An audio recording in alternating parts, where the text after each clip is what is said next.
Gateway Classic Cars at our St. Louis location. I'm here with Matthew Fleshman from the Detail Shop, and today we're talking about the importance of detailing.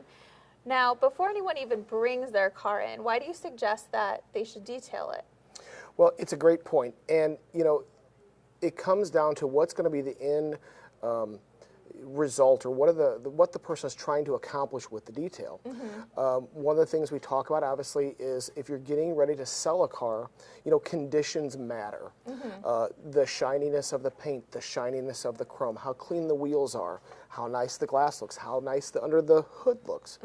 All those things, when the car is being presented to a potential owner or a potential buyer, is extremely important. So step number one is by just simply taking it to a detailer and walking around that vehicle and talking about areas of concern, they may be able to address areas relatively inexpensively that make dramatic visual improvements on the car, which could hopefully in turn either sell the vehicle faster or turn a higher resale value for you.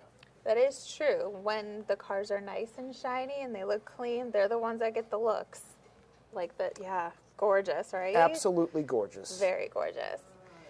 Now, do you suggest that people should really do their homework when picking a detailer? Because like all industries, not all are created equal. What are some tips you could give people to what they should look for when they're trying to find someone? It's a great question.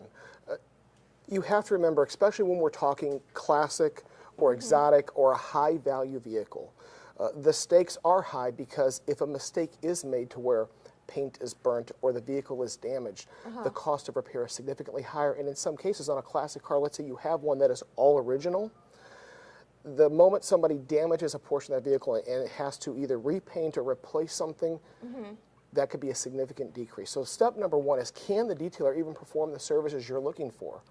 If it's something simple as just washing a car, general cleanup, a general detailer can take care of that. When you start getting into paint correction, undercarriage restoration, cleaning underneath these engines, wheels off details, you need a detailer who has the highest level of skill. One of the things to look for is to see, are they a member of the International Detailers Association? And are they a certified detailer with skills validation? At least at that point, someone else has verified this person's work. And are there certificates then in the shop that would They show should that? be, yes. So I have my certificate from the International Detailers Association, and we displayed it proudly. So that is one step.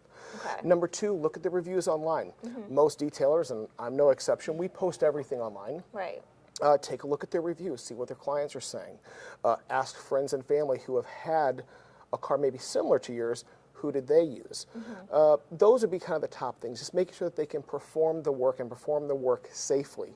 Something else to consider, we talked about what happens when things go wrong, is ask for an insurance certificate. Do they have not only a general liability, but something that's called shopkeeper's insurance? Meaning if you go to a detailer, let's say you take this 57, 55, 57, I don't have my glasses on.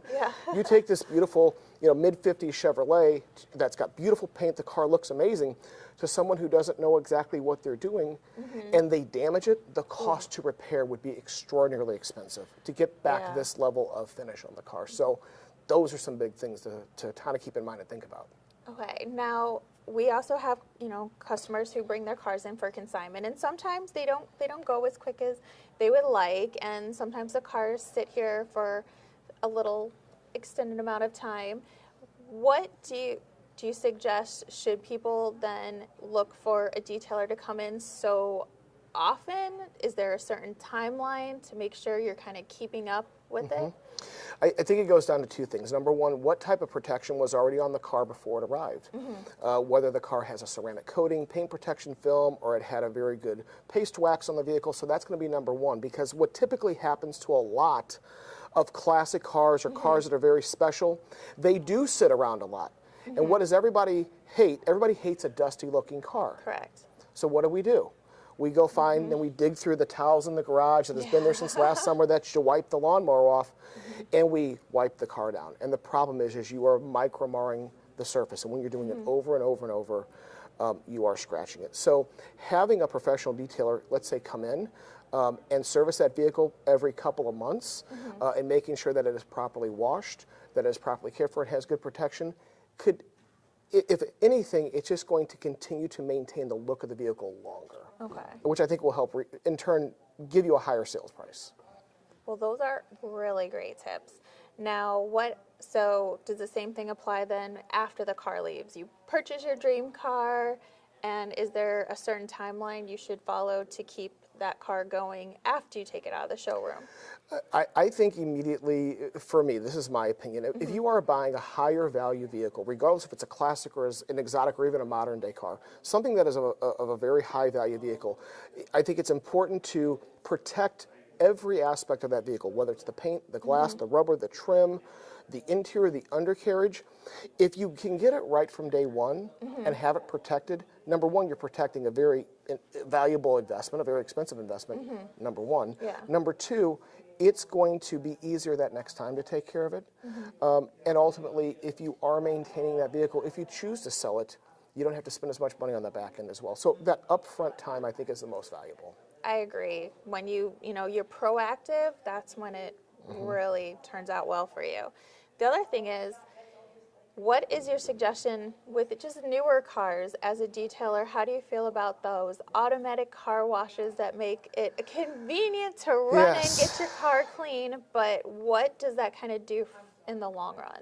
So on a more modern car, so your normal everyday car that we all drive, most of those cars, and when we talk about paint, it has clear coated paint, meaning there's a color layer and then there's a shiny layer on top, and that's that area in which gets scratched up.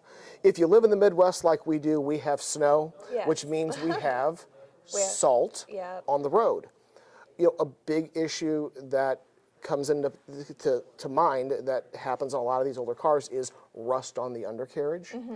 I would rather you, even on whether it's an older car, I wouldn't recommend running one of these through an automatic wash, but even on your personal car, right now the key is we want to get salt off those cars. Got it. It would stink because the tunnel washes, they do destroy your clear coat, which we can address later with a paint correction.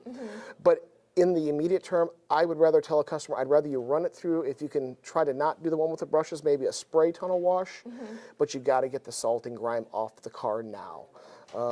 Tunnel washes are a thing of convenience, and if the car is very dirty, it's important to get it done, but we should try to limit that as much as possible. Got it. Those are such great tips. Now, I do want to share with you guys all, we all have our guilty pleasures of what we look at online, and I love following Matt's videos on Instagram and Facebook where he basically journals his detailing, and if you like to see a car get nice and clean and just have that kind of whole sensory thing, they are amazing. Can you tell people where to find those videos? Absolutely. So you can follow me on Instagram and Facebook, Instagram and TikTok at the Detail Shop 2021.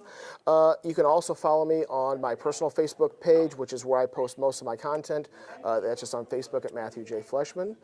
And those would be the three areas. Any one of those has my link tree with a link to all my socials. Awesome. Well, I am so glad you joined us. I even learned some stuff today. Awesome. We're with Matthew Fleshman from the Detail Shop, and this is Gateway Classic Cars, live with Eliza, where you're driving